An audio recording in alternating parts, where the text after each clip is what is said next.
भारत माता की जय। भारत माता की जय। भारत माता की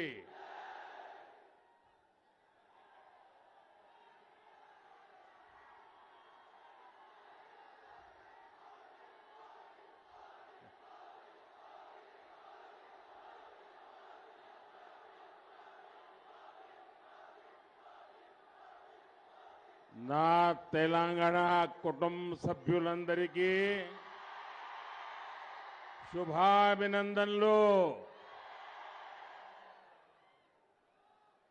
बासर सरस्वती मां के चरणों में मेरा प्रणाम।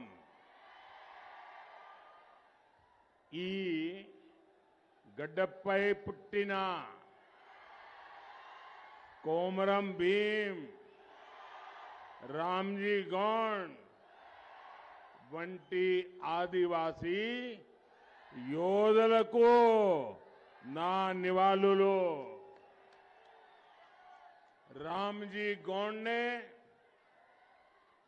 जनजातीय क्षेत्र में युवाओं को अत्याचार से लड़ने के लिए भी प्रेरित किया था। आज जब तेलंगाना में कांग्रेस की सुल्तानशाही और बीआरएस की निजामशाही दोनों जब सामने है तब इस पूरे क्षेत्र में रामजी गौंड की प्रेरणा साफ साफ नजर आ रही है। ये जो मैं जन सैलाब देख रहा हूं, जहां जहां मेरी नजर पहुंच रही है लोग ही लोग नजर आ रहे हैं जो अपने आप को राजनीति के तिस्मारखा मानते हैं,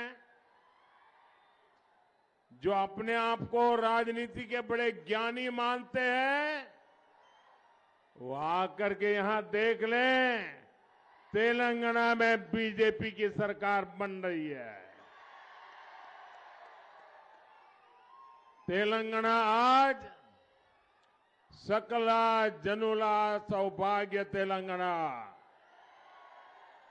इसके निर्माण के लिए बीजेपी के साथ खड़ा है पूरा तेलंगाना।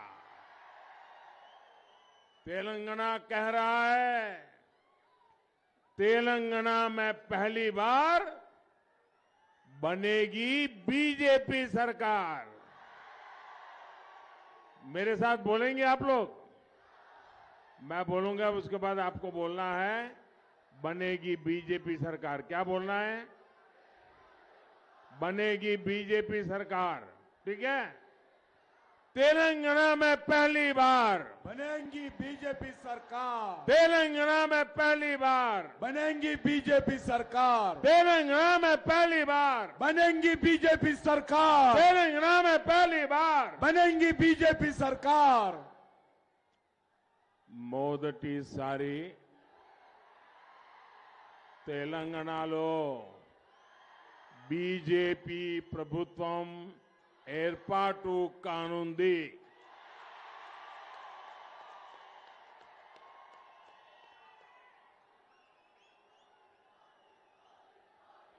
రామ్జీ గోండ్ స్ఫూర్తితో ఈరోజు మనం అందరం కూడా ఈ యొక్క గిరిజన ప్రాంతాల్లో ఆదివాసీ ప్రాంతాల్లో పనిచేస్తా ఉన్నాము।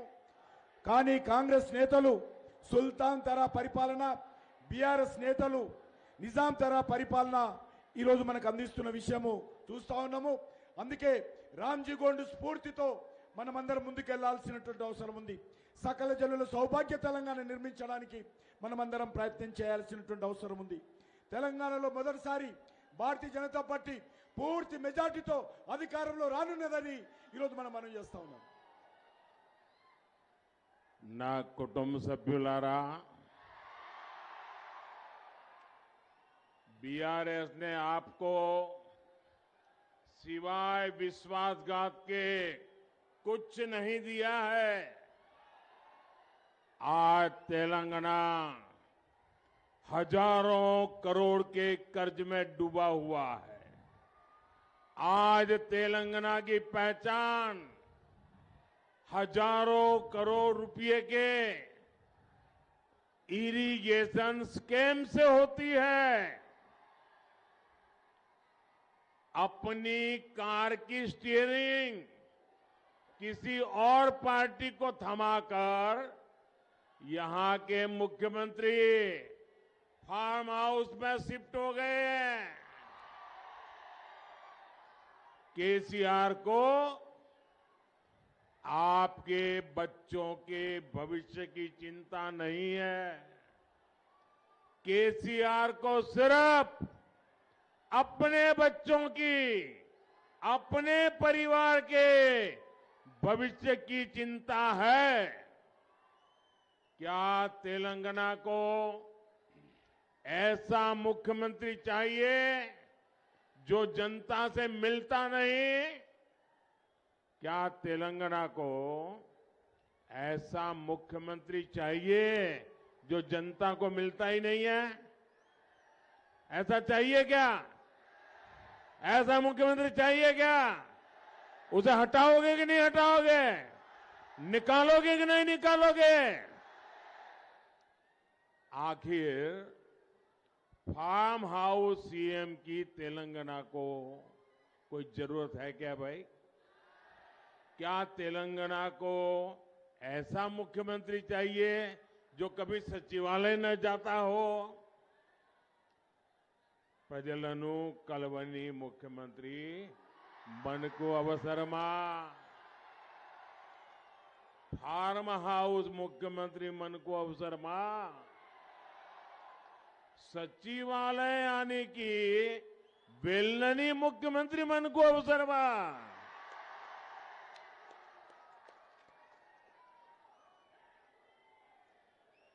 మిత్రులారా, బీఆర్ఎస్ మనల్ని మోసం చేసేందుకే ఏ అవకాశాన్ని కూడా వదలడం లేదు.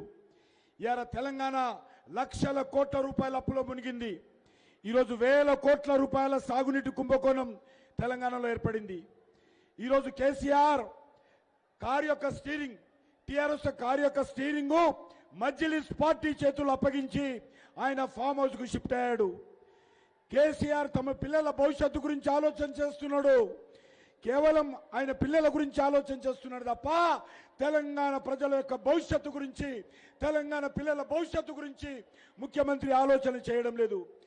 ఫామ్ హౌస్ కు పరిమితమైనటువంటి ముఖ్యమంత్రి మనకు అవసరమా? ఆఫీస్కు రానటువంటి ముఖ్యమంత్రి మనకు అవసరమా? తెలంగాణ ప్రజలు ఆలోచన చేయాల్సిందిగా కోరుతా ఉన్నాను. ये जो ऊपर चढ़ गए हैं ना, उनसे मेरी रिक्वेस्ट है जरा नीचे आइए भैया।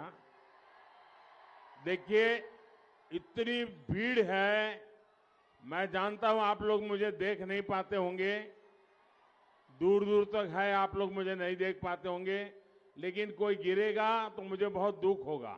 आप नीचे आ जाइए दोस्तों, प्लीज प्लीज नीचे आ जाइए। ఎక్కిన వాళ్ళందరికీ దయచేసి ఆ పిల్లర్స్ మీద ఎక్కిన వాళ్ళు, తాళ్ళ మీద ఉన్న వాళ్ళకి కింద కూర్చోండి, పక్కన వాళ్ళు దింపండి వాళ్ళను. देखिए आपका प्यार मेरे सर आंखों पर, लेकिन आप प्लीज नीचे आ जाइए। देखिए किसी को चोट लग जाएगी भाई। अब भीड़ इतनी ज्यादा है, आप मुझे नहीं देख पाते हैं, मैं इसके लिए तो क्षमा मांगूंगा, लेकिन मेरे दिल की बात आप तक पहुंचाऊंगा। నన్ను మీరు చూడలేకపోతున్నందుకు నన్ను క్షమించండి, కానీ నా మాట మాత్రము మీ గుండెల్లో అందుకునే విధంగా నేను మాట్లాడతాను. मैं कब से देख रहा हूं ये बच्ची तिरंगा झंडा लेकर के ऐसे देखिए वो भारत माता बन के आई है। वाह वाह वाह। हाँ। देखिए हर नौजवान को प्रेरणा दे रही है बच्ची।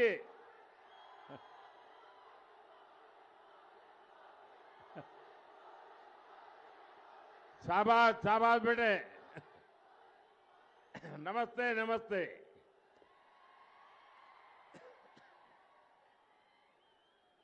ना कुटुंब सभ्युलारा, बीजेपी को तेलंगाना के गरीबों की चिंता है, लेकिन बीआरएस सरकार यहां गरीब कल्याण के कार्यों में भी ब्रेक लगाती है। मोदी, आप मोदी को जानिए, ये मोदी अपना घर बनाने के लिए नहीं, बल्कि आपका घर, गरीबों का घर बनाने के लिए घर छोड़ के निकला है। बीते 10 वर्षों में 4 करोड़ से अधिक गरीब परिवारों को पक्के घर मिल चुके हैं।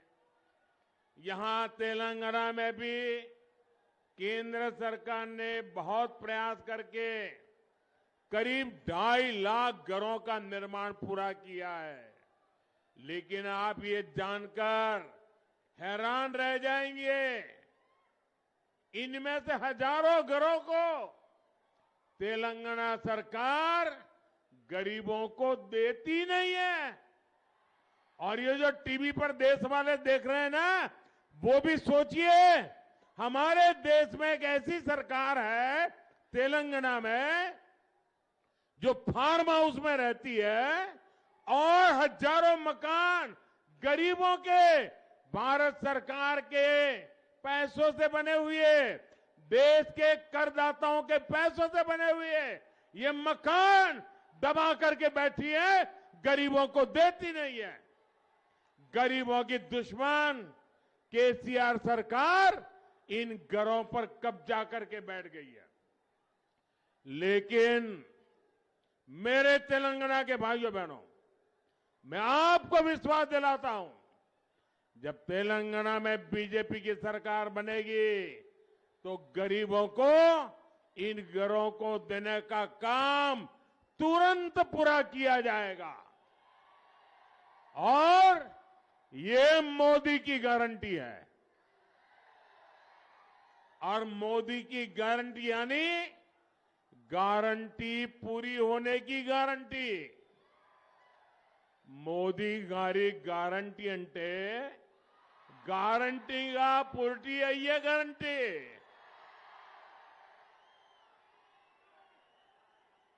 మిత్రులారా, ఈరోజు భారతీయ జనతా పార్టీ తెలంగాణ ప్రజల గురించి ఆలోచన చేస్తూ ఉంది.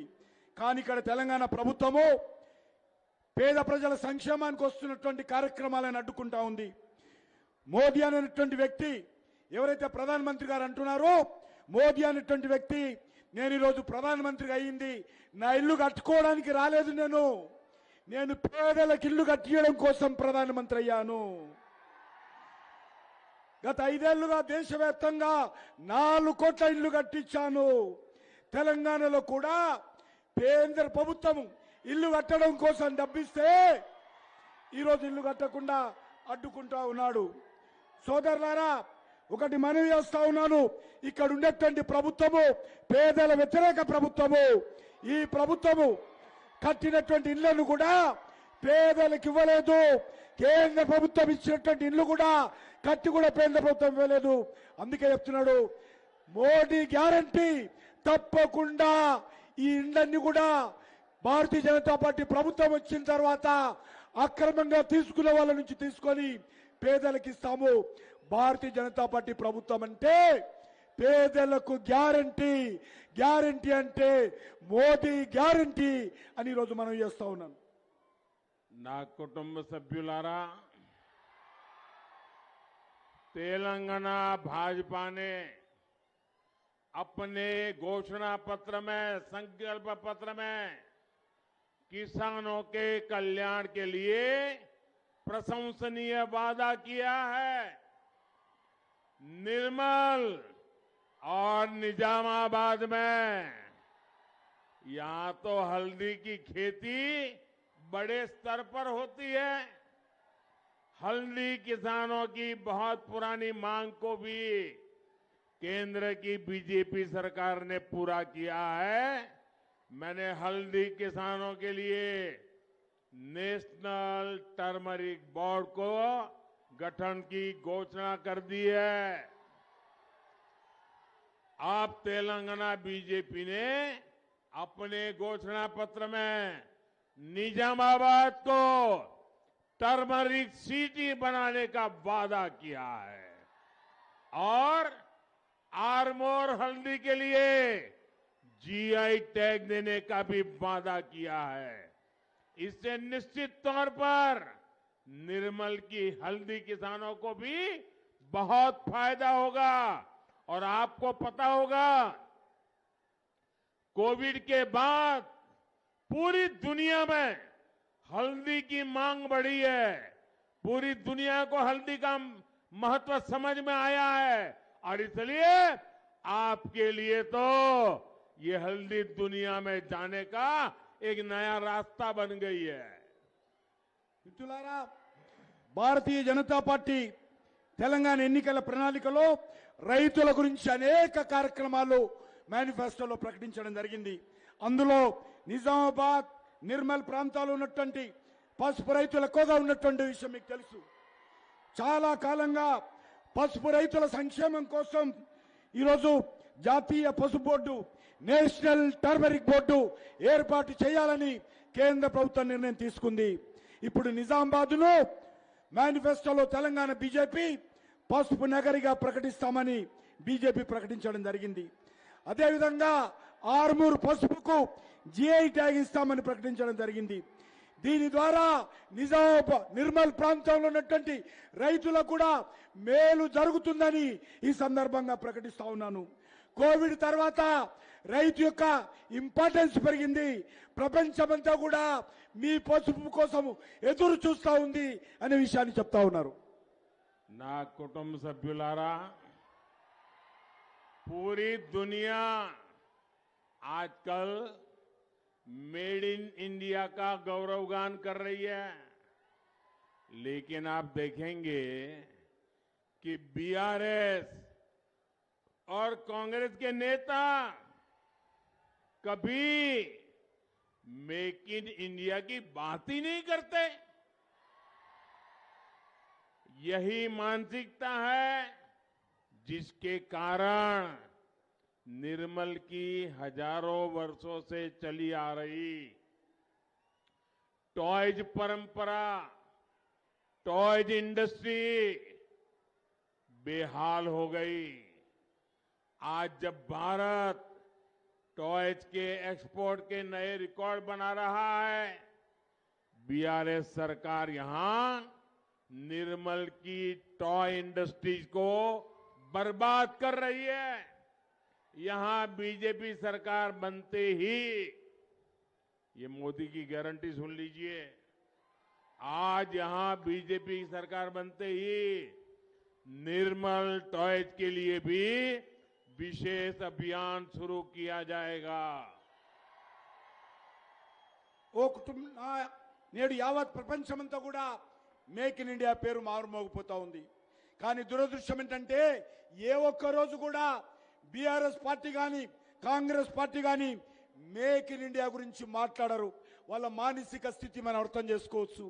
ఈ రెండు పార్టీల కుట్రల కారణంగానే, మోసం కారణంగానే, నిర్లక్ష్యం కారణంగానే వేల ఏళ్లుగా ఈ నిర్మల్కు ప్రత్యేకమైనటువంటి నిర్మల్ పెయింటింగ్స్ కానీ, నిర్మల్ కొయ్య బొమ్మల పరిశ్రమ కానీ నిర్లక్ష్యానికి గురి కాబడిందని మనం చేస్తా ఉన్నాను.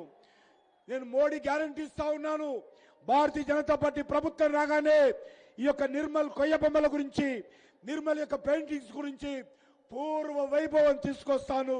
ఇది మోడీ గ్యారంటీ నిర్మల్ కని మనం చేస్తా ఉన్నాను. ना कुटुंब सभ्युलारा, एक तरफ बीजेपी सरकार ऐसी योजनाएं बना रही है, फूड पार्क बना रही है, टेक्सटाइल पार्क बना रही है, लेकिन यहां बीआरएस और कांग्रेस का तुष्टीकरण अलग ही लेवल पर चल रहा है।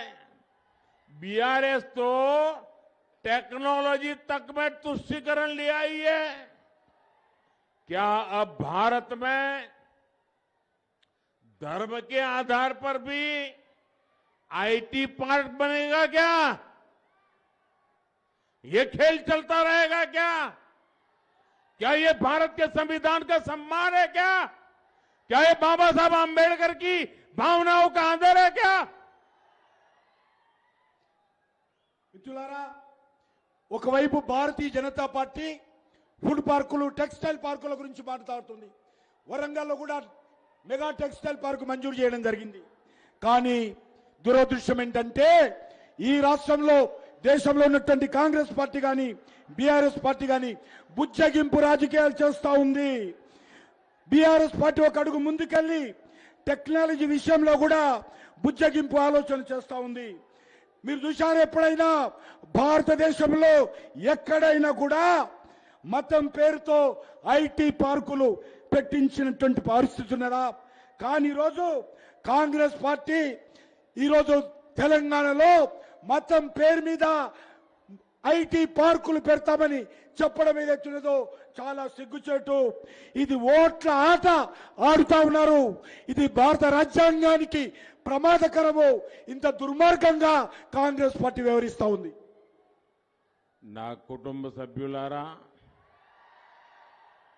बीजेपी का हर प्रयास है कि आपके पैसे बचें, आपकी कमाई का सही इस्तेमाल हो। पहली बार देश में मुफ्त राशन देने की योजना, मुफ्त चावल देने की योजना हमने शुरू की। और इतना ही नहीं, अब तो इसे मैं आगे 5 साल तक मुफ्त देने का संकल्प कर चुका हूं।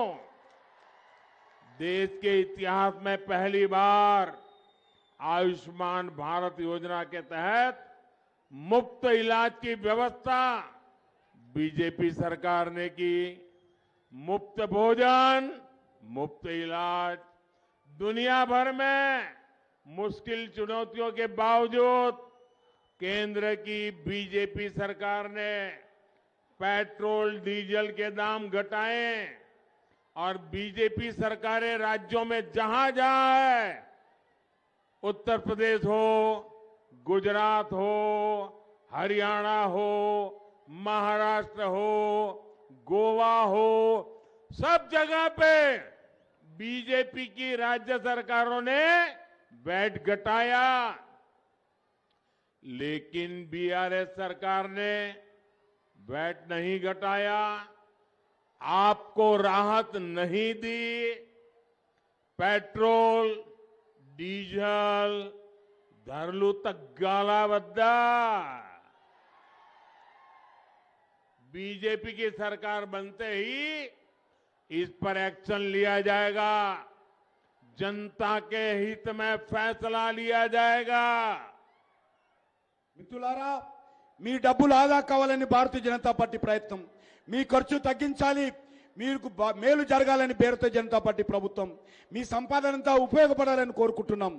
మొదటిసారిగా ప్రపంచంలో ఎక్కడ లేని విధంగా భారతదేశంలో ప్రతి పేదవాడికి 5 కేజీల బియ్యము ఉచితంగా ఇస్తున్న విషయం మీకు తెలుసు.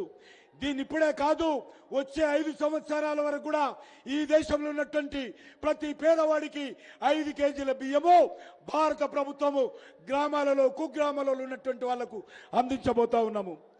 దేశ చరిత్రలో మొదటిసారి పిఎస్ ఆయుష్మాన్, ప్రధానమంత్రి ఆయుష్మాన్ భారత్ కింద పేదలకు ఉచితంగా వైద్య సహాయం అందిస్తా ఉన్నాము. పేదవాడికి ఉచితంగా ఆహారము, పేదవాడికి ఉచితంగా వైద్యము, ఇది నా లక్ష్యము అని ప్రధానమంత్రి గారు చెప్తా ఉన్నారు. ప్రపంచవ్యాప్తంగా పెట్రోల్ ధరలు తగ్గితే భారతీయ జనతా పార్టీ ప్రభుత్వము కొంత మేరకు ధరలు తగ్గించింది. అంతేకాదు అన్ని రాష్ట్రాలు కూడా, మహారాష్ట్ర, గోవా లాంటి బీజేపీ ప్రభుత్వాలన్నీ కూడా ఈరోజు పెట్రోల్ ధరలు తగ్గించాయి. ధరలు తగ్గించినటువంటి రాష్ట్రం ఏదైనా ఉండదంటే దుర్మార్గమైనటువంటి టీఆర్ఎస్ ప్రభుత్వము, కేసీఆర్ ప్రభుత్వము అని మనం చేస్తా ఉన్నాను. అందుకే భారతీయ జనతా పార్టీ ప్రభుత్వం రాగానే పెట్రోల్ ధరలు వెంటనే తగ్గిస్తామని మనం చేస్తా ఉన్నాను. ना कुटुंब सभ्युलारा, तेलंगाना के लोगों को एक बात हमेशा याद रखनी चाहिए। बीआरएस और कांग्रेस ये एक दूसरे की कार्बन कॉपी है। केसीआर सोच और अप्रोच दोनों से ही कांग्रेस ही है और कांग्रेस को पड़ने वाला हर वोट सीधा बीआरएस को ही जाएगा। कांग्रेस को पड़ने वाला हर वोट यहां परिवारवाद, करप्शन और तुष्टीकरण को ही मजबूत करेगा। इसलिए बीआरएस के कुशासन का विकल्प सिर्फ और सिर्फ बीजेपी है, सिर्फ और सिर्फ बीजेपी है। మిత్రులారా, తెలంగాణ ప్రజలు ఎల్లప్పుడూ ఒక విషయాన్ని గుర్తుపెట్టుకోవాలని మనం చేస్తా ఉన్నాను. బీఆర్ఎస్ పార్టీ, కాంగ్రెస్ పార్టీ రెండు ఒకటే. ఒకటి జిరాక్స్ కాపీలు మాత్రమే. కాంగ్రెస్ కానీ బీఆర్ఎస్ కానీ జిరాక్స్ కాపీలు మాత్రమే. అందుకే కేసీఆర్ ఆలోచనలో కేసీఆర్ ఎప్పుడు కూడా కాంగ్రెస్ గురించి ఆలోచన చేస్తాడు.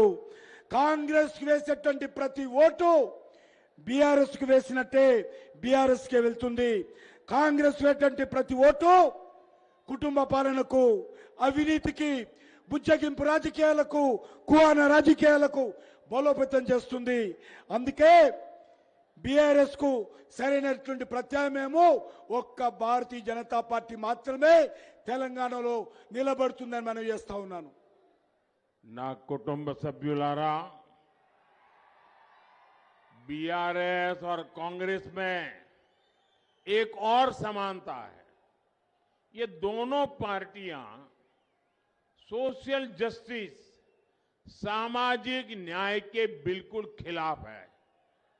आज 26 नवंबर जब देश संविधान दिवस मना रहा है तो हमें ये भी याद रखना है कि केसीआर ने बाबा साहब के बनाए संविधान को बदलने की बात करके बाबा साहब का और संविधान का अपमान किया था। कांग्रेस ने बाबा साहब आंबेडकर की राजनीति खत्म करने के लिए जोर लगाया, उन्हें भारत रत्न भी नहीं दिया। जबकि बीजेपी है जिसकी बाबा साहब के पंचतीर्थ बनाने का गर्व हासिल है। कि कांग्रेस ने यहां कभी भी एससी, एसटी, ओबीसी नेताओं को आगे नहीं बढ़ने दिया। बीआरएस ने भी दलित सीएम बनाने का वादा किया था, लेकिन केसीआर ने 10 साल सत्ता अपने पास रखी और अपने बेटे बेटियों को आगे बढ़ा रहा है। एसटी समुदाय के साथ तो कांग्रेस और बीआरएस दोनों ने बहुत बड़ा धोखा किया है। बीजेपी ने देश को पहली आदिवासी महिला राष्ट्रपति दी, लेकिन बीआरएस और कांग्रेस दोनों ने द्रौपदी मुर्मू जी का विरोध किया। మిత్రులారా, బీఆర్ఎస్ కాంగ్రెస్ పార్టీ విషయంలో ఒకటి కామన్ గా ఉన్నది. ఈ రెండు పార్టీలు కూడా సామాజిక న్యాయానికి పూర్తి వ్యతిరేకము. ఇవాళ నవంబర్ 26 రాజ్యాంగ దినోత్సవం జరుపుకుంటున్నాము. ఈ సందర్భంగా గుర్తుపెట్టుకోవాలి, అంబేద్కర్ రాసినటువంటి రాజ్యాంగాన్ని మారుస్తానని కేసీఆర్ చెప్పాడు. ఇది డాక్టర్ బాబాసాహెబ్ అంబేద్కర్ అవమానం చేయడమే కాకుండా రాజ్యాంగాన్ని కూడా అవమానమని మనం చేస్తా ఉన్నాను. కాంగ్రెస్ పార్టీ డాక్టర్ బాబాసాహెబ్ అంబేద్కర్ కు రాజకీయాలు లేకుండా అనేక రకాలుగా ఆయన మీద అవమానం చేశారు. చివరికి ఆయనకు భారత రత్న కూడా అంబేద్కర్ కు, బాబాసాహెబ్ అంబేద్కర్ కు కాంగ్రెస్ పార్టీ ఇవ్వలేదు. కానీ భారతీయ జనతా పార్టీ బాబాసాహెబ్ అంబేద్కర్ జీవితం ముడిపడినటువంటి 5 పవిత్ర స్థానాలను పంచతీర్థ పేరుతో అభివృద్ధి చేశాను. కాంగ్రెస్ పార్టీ ఏనాడు కూడా తెలంగాణలో ఎస్సీ, ఎస్టీ, బీసీ నేతలను ముందుకు రానియలేదు. బీఆర్ఎస్ పార్టీ కూడా దళితుని సీఎం చేస్తానని అన్యాయం చేయడం జరిగింది. కానీ సీఎం ఆయన కేసీఆర్ ఎవరైతే ఉన్నారో ఆయన సీఎం కావడమే కాదు, ఆయన కలలు కంటున్నాడు కొడుకును సీఎం చేయాలని. ఆయననే ప్రోత్సహిస్తున్నాడు. ఎస్టీలకు ఈ రెండు పార్టీలు కూడా కాంగ్రెస్ బీఆర్ఎస్ మోసం చేశాయి. కానీ భారతీయ జనతా పార్టీ ఒక దళిత మహిళను ద్రౌపది ముర్ము గారిని రాష్ట్రపతి చేస్తే కాంగ్రెస్ బీఆర్ఎస్ కలిసి ఈ ట్రైబల్ మహిళ రాష్ట్రపతి కాకుండా అడ్డుకున్న విషయాన్ని మనం చేస్తా ఉన్నాను. ना कुटुंब सभ्युलारा हमने एससी एसटी वेलफेयर के लिए अभूतपूर्व काम किए हैं। बीजेपी ने अलग से एसटी मंत्रालय बनाया। बीते 10 वर्षों में इसका बजट 5 गुना बढ़ाया। आज देश भर में जनजातीय सेनानियों के म्यूजियम बन रहे हैं।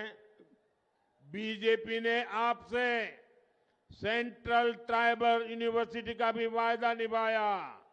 आज आदिवासी क्षेत्रों में रोड, रेल, हाईवे, पानी, बिजली और मोबाइल नेटवर्क पर अभूतपूर्व पैसा खर्च किया जा रहा है। कुछ दिन पहले ही आदिवासी समाज के विकास के लिए 24,000 करोड़ रुपए का पीएम जनमन महाअभियान शुरू किया गया है। మిత్రులారా, మేము ఎస్సీలు ఎస్టీల సంక్షేమం కోసం అనేక కార్యక్రమాలు చేపట్టాము. భారతీయ జనతా పార్టీ ప్రభుత్వం మొదటిసారిగా దేశంలో గిరిజన మంత్రిత్వ శాఖను ఏర్పాటు చేసిన విషయాన్ని మనం చేస్తా ఉన్నాను. గత 5 ఏళ్లలో గిరిజన సంక్షేమం కోసం 5% బడ్జెట్ పెంచాము. అంతేకాకుండా ఈరోజు దేశవ్యాప్తంగా గిరిజన వీరులను గుర్తు చేసుకుంటూ వారి పేర్లతో మ్యూజియంను కూడా భారతీయ జనతా పార్టీ ప్రభుత్వం ఏర్పాటు చేస్తుంది. మన హైదరాబాద్లో కూడా భారత ప్రభుత్వము గిరిజన మ్యూజియం రామ్జీ గోండు కొమరం భీం పేరుతో మ్యూజియం ఏర్పాటు చేయబోతున్నామని మనం చేస్తా ఉన్నాను.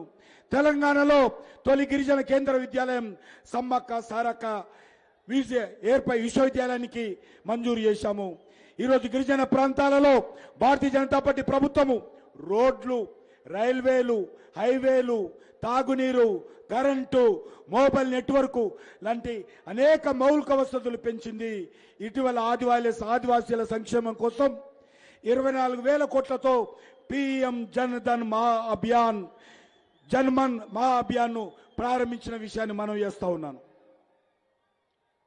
ना कुटुंब सभ्युलारा, तेलंगाना की इस विकास यात्रा में मादिगा समुदाय के साथ जो अन्याय हुआ है उसे भी बीजेपी भलीभांति समझती है। इस अन्याय का अंत करने के लिए भारत सरकार की कमेटी पूरी प्रक्रिया को गति देने का काम कर रही है। ये कमेटी आपको न्याय दिलाने की पहल करेगी और आपके सशक्तिकरण का एक नया रास्ता बनाएगी। मादिगा समुदाय से जुड़ी एक बड़ी न्यायिक प्रक्रिया सुप्रीम कोर्ट में चल रही है। ये केस मजबूत हो सके इसके लिए हम हर संभव प्रयास कर रहे हैं। మిత్రులారా, తెలంగాణలో మాదిగ సమాజం విషయంలో కూడా చాలా అన్యాయం జరిగింది. ఈ అన్యాయాన్ని భారతీయ జనతా పార్టీ గుర్తించింది. వీరి దశాబ్దాల ఆకాంక్షలను పూర్తి చేసే లక్ష్యంతో వర్గీకరణ వేగవంతం చేయడానికి బీజేపీ ప్రభుత్వము ఒక కమిటీని ఏర్పాటు చేయబోతుంది. ఈ కమిటీ దళితులకు న్యాయం చేయడంతో పాటు మీ సాధికారతను కూడా సరికొత్త దారులు తెరవనున్నది. మాదిగ సామాజిక వర్గానికి సంబంధించి కీలకమైనటువంటి న్యాయ ప్రక్రియ సుప్రీంకోర్టులో ఉంది. ఇందులో కూడా మాదిగలకు న్యాయం జరిగే విధంగా కేంద్ర ప్రభుత్వము అన్ని రకాలుగా అండగా నిలబడుతుందని మనం చేస్తా ఉన్నాను. ना कुटुंब सभ्युलारा, तेलंगाना में बीजेपी सरकार इसलिए भी जरूरी है ताकि आपकी जमीन पर कब्जे का खेल बंद हो। केसीआर सरकार यहां धरनी के माध्यम से भूमाफिया के साथ खड़ी है। बीजेपी सरकार स्वामित्व योजना के तहत गांवों में घर और जमीन के ड्रोन से नक्शे बनवा रही है। कोशिश ये कि गरीब एससी एसटी परिवारों को अपनी जमीन और घर के कानूनी दस्तावेज मिले। बीजेपी मी भूमि सिस्टम जैसी नई व्यवस्था भी बनाएगी। మిత్రులారా మీ భూములు కబ్జా కాకుండా ఉండడం కోసం భారతీయ జనతా పార్టీ ప్రభుత్వము మీకు అండగా ఉంటుంది. తెలంగాణలో బీజేపీ ప్రభుత్వం ఏర్పడాల్సినటువంటి అవసరం ఉంది. కేసీఆర్ ప్రభుత్వం ధరణి పేరుతో భూ మాఫియాకు తలపడుతూ ఉంది. భారతీయ జనతా పార్టీ ప్రభుత్వము దేశవ్యాప్తంగా సౌమిత్ర పథకము ఏ రకంగా డ్రోన్ల ద్వారా భూ సర్వే నిర్వహిస్తా ఉన్నామో అదేవిధంగా ఎస్సీ ఎస్టీ బీసీ పేదల భూములు వాళ్ళ దస్తావేజులు వాళ్ళకు అందించేటువంటి కార్యక్రమం భారతీయ జనతా పార్టీ అధికారంలో రాగానే ధరణి స్థానంలో ధరణిని రద్దు చేసి మీ భూమి పేరుతో ట్రాన్స్పరెన్సీతో అందరికీ న్యాయం జరిగే విధంగా కొత్త విధానాన్ని భారతీయ జనతా పార్టీ ప్రభుత్వం తెలంగాణలో తీసుకొస్తుంది. ना कुटुंब सभ्युलारा, आने वाले 5 साल तेलंगाना के लिए बहुत अहम है। आपको पता है कि 24 के चुनावों के बाद केंद्र में एक बार फिर बीजेपी की सरकार बनने वाली है। ऐसे में अगर तेलंगाना में भी बीजेपी सरकार रहेगी तो राज्य का विकास और तेज होगा। डबल इंजन की ताकत तेलंगाना को डबल ऊंचाई पर ले जाएगी। మిత్రులారా వచ్చేటువంటి 5 సంవత్సరాలు తెలంగాణ రాష్ట్రం చాలా కీలకమైన సమయం. కేంద్రంలో మనం చేస్తా ఉన్నా నేను 2024లో ఏవైతే పార్లమెంట్ ఎన్నికలు జరుగుతాయో ఆ ఎన్నికల్లో ఎవరు వద్దన్నా ఎవరు కాదన్నా భారతీయ జనతా పార్టీ ప్రభుత్వము దేశంలో మళ్ళీ రాబోతుంది. ఇందులో ఏ రకమైనటువంటి సందేహం లేదు. ఇదే సమయంలో తెలంగాణలో కూడా బీజేపీ ప్రభుత్వం వస్తే కేంద్రము రాష్ట్రము కలిసి డబుల్ ఇంజన్ సర్కార్తో ఈ ప్రాంతాన్ని అభివృద్ధి చేయడానికి దేశం ఈ అభివృద్ధిని వేగవంతంగా పరుగులెత్తించడానికి ఉపయోగపడుతుంది. కాబట్టి డబుల్ ఇంజన్ సర్కార్ను తీసుకురావాల్సిందిగా కోరుతా ఉన్నాను. मैं कुछ बातें आपसे करना चाहता हूं। हिंदी समझ लेंगे आप जवाब देंगे पक्का? तो मेरे साथ एक काम कीजिए, आपका मोबाइल फोन निकालिए, उसकी फ्लैश लाइट चालू कीजिए और मैं जो कहता हूं बोलना होगा आपको। तेलंगाना में बीजेपी सरकार बनाएंगे, बीजेपी सरकार बनाएंगे, बीजेपी सरकार बनाएंगे, बीजेपी सरकार बनाएंगे, मादिगा समाज को न्याय दिलाएंगे, मादिगा समाज को न्याय दिलाएंगे। अच्छा, मेरा एक और काम करेंगे, पक्का करेंगे? ये चुनाव वाला काम नहीं है, करेंगे, पक्का करेंगे। देखिए, काम करना है आपको।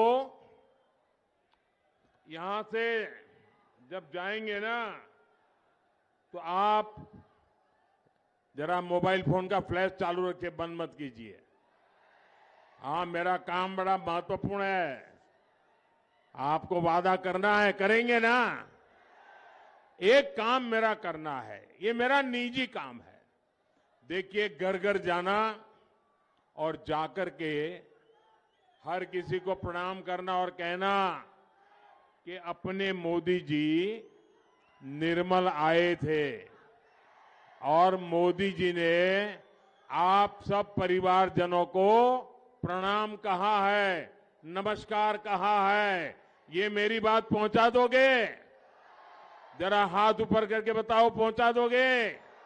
घर घर जाओगे, मेरा नमस्कार कहोगे, हर एक परिवार से मेरे लिए आशीर्वाद मांगोगे? जब हर परिवार मुझे आशीर्वाद देता है तो मुझे एक नई ऊर्जा मिलती है, नई ताकत मिलती है। आपके लिए काम करने का बड़ा हौसला बुलंद हो जाता है और इसलिए घर घर जाएंगे, कमल खिलाएंगे, भाजपा जिताएंगे। बहुत बहुत धन्यवाद। बोलिए भारत माता की, भारत माता की। भारत माता की शाबाश।